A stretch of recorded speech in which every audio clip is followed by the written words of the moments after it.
2 साल हुआ, हम बहुत सारा सड़क देखा है कि एकदम टूट करके नॉन मोटरेबल हो गया, गाड़ी चलना मुश्किल है।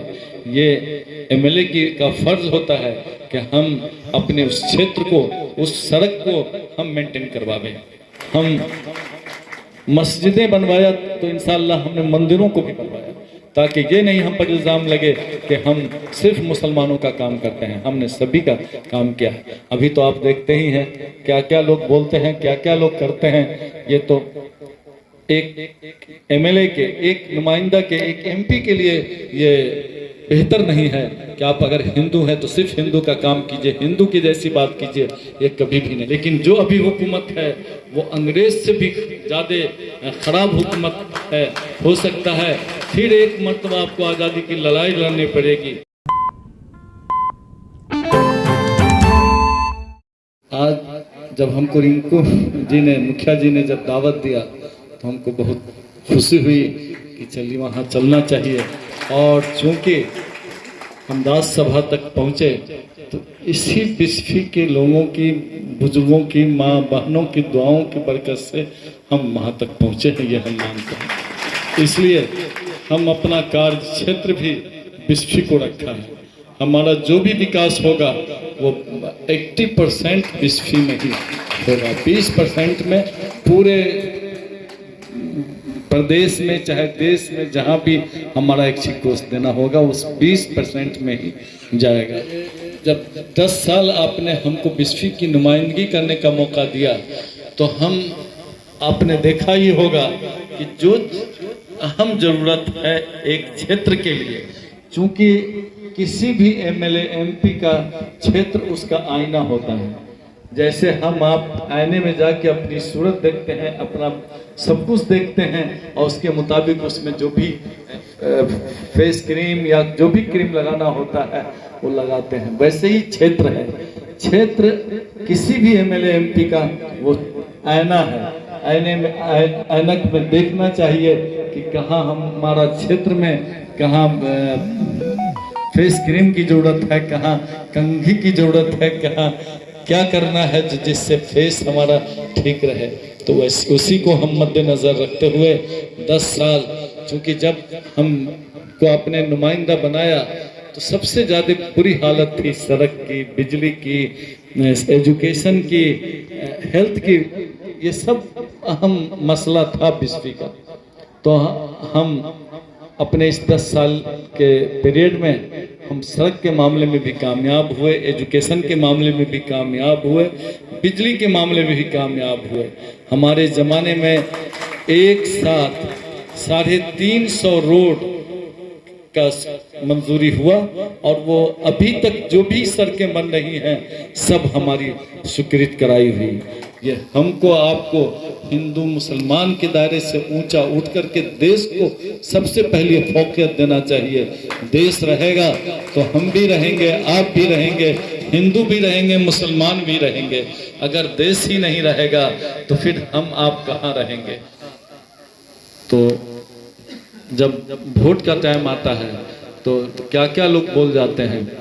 कोई आएंगे कहेंगे, पाँव छुएंगे, एकदम पाँव पर गिर जाएंगे, कहेंगे कि आप ही माँ और बाप हैं, आप ही की। माँ बाप कह देने से और कहला लेने से तरक्की नहीं होगी।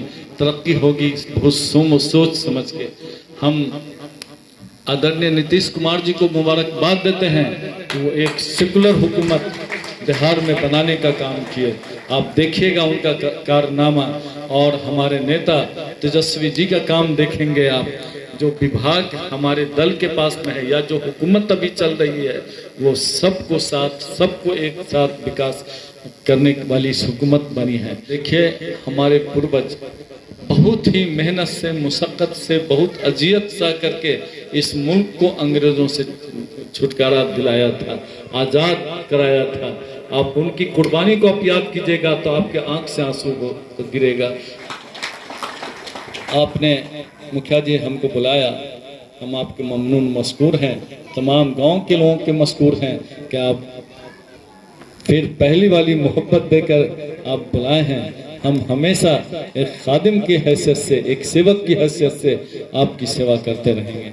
आपने 2 काम कहा है, इंशाअल्लाह हम कोशिश करेंगे कि वो दोनों काम और एक पुल वाला काम हम आपसे एक दरख्वास्त लेंगे और इंशाअल्लाह हम इसमें पहल करेंगे कि वो हमारे हाथ से ही हो जाए। हमारा 10 साल में जितना हमने काम किया उसके बाद हमको लगा कि कुछ काम हमसे छूटा है। उस छूटने वाले काम में हमको लगा हॉस्पिटल का काम छूट गया हमसे। और हम हमेशा कहते रहते हैं कि रथोस घाट से लेकर के दुधैल तक अगर ये पुरवारी छड़की को हम मजबूती से बनवा दें तो बाढ़ के भी मसले से हमारा बहुत बड़ा बिजली का एरिया महफूज हो जाएगा। हम इस सिलसिले में 2019 के हाउस में हम एक क्वेश्चन लाए थे उस हाउस में कि ये जो छड़की है रथोस से लेकर के दुधैल तक अगर इसको बनवा दिया जाए तो बहुत बड़ा बाढ़ का मसला बिस्फी का हल हो जाएगा। और हर साल जो हम लोग सड़क बनवाते आते हैं फिर बाढ़ आती है सड़क को ध्वस्त करके चली जाती है, उससे भी छुटकारा मिलेगा। तो उस वक्त जल संसाधन मंत्री संजय झा जी थे, उन्होंने ये हाउस में एक्सेप्ट किया था कि ये आपका कहना दुरुस्त है। और जिला से जो बाढ़ विभाग है वो भी उन्होंने भी सही जवाब दिया था। लेकिन उसके बाद तो फिर कोरोना आ गया, चुनाव हुआ, चुनाव में तो हम नहीं आ पाए। लेकिन जो एमएलए थे उनको ये बात करना चाहिए था क्योंकि ये स्टेट का मामला था। अब एक रहा क्योंकि बच्चे कहीं भी जाके आगे की तालीम हासिल कर लेंगे, लेकिन बच्चों के साथ बहुत मसला है। वो आगे की ग्रेजुएशन की तालीम बहुत कम ही बच्ची हैं जो बाहर दरभंगा में रह के या जिनके पास अल्लाह ने सब सहूलियात दिया है वो पढ़वा सकते हैं। लेकिन आम बच्चों के लिए इंटर के बाद की तालीम बहुत मुश्किल है। हम एक दिन यूनिवर्सिटी के रजिस्ट्रार के यहाँ थे तो ये बात हुई वाइस चांसलर साहब से। किसी दिन वो जा रहे थे बेनीपट्टी किसी प्रोग्राम में रहिका वाले ही रूट से, तो उनको तज्जुब हुआ कि दरभंगा से जब हम निकले बेनीपट्टी तक रास्ते में कहीं एक कॉलेज नहीं मिला। तो हमसे बात किए, हम कहा कि ऐसा कीजिए बिस्फी में एक दीजिए, हम जमीन देते हैं, उसमें 1 से 2 एकड़ होगा और वो अगर हो जाता है, हमने ज़मीन का भी 1-2 जगह बात किया है, लगता है ज़मीन मिल जाएगी। तो वो डिग्री कॉलेज होगा, प्योर गवर्नमेंट डिग्री कॉलेज। हम ये चाहेंगे कि गवर्नमेंट डिग्री कॉलेज बिस्फी में हो जाए ताकि उन बच्चों के आगे की तालीम का भी नज्म हो। जब तक आप तालीम को मजबूती से नहीं पकड़ेंगे, जब तक अपने बच्चों को तालीम नहीं हासिल कराएंगे, तब तक आप विकसित नहीं कर सकते हैं। हम कई मौके पर सब लोगों को कहने का काम किए कि अगर बच्चा 4 या 5 साल का होता है, 6 साल का होता है, उसको हरगिज दिल्ली बम्बे नहीं भेजें, उसकी ज़िंदगी के साथ खिलवाड़ नहीं करें, उसको तालीम की तरफ रग़बत करें। अगर हम 3 वक्त में 1 वक्त का अगर हम नाश्ता ब्रेक कर रोकते हैं, जैसे बिरादर वतन नाश्ता नहीं करते हैं, उस नाश्ते की रकम को अगर हम उस नौनिहाल पर लगाएं तो वो उसका मुस्तकबिल अच्छा होगा। अगर वो तालीम याफ्ता हो जाएगा तो उसके मुताबिक हमारा समाज भी अच्छा हो जाएगा, क्योंकि बगैर तालीम के आप तरक्की नहीं कर सकते हैं। और इंशाअल्लाह इसमें हम कामयाब होंगे। हॉस्पिटल का भी है, हमको 3-4 जगह का हम देख के रखा है।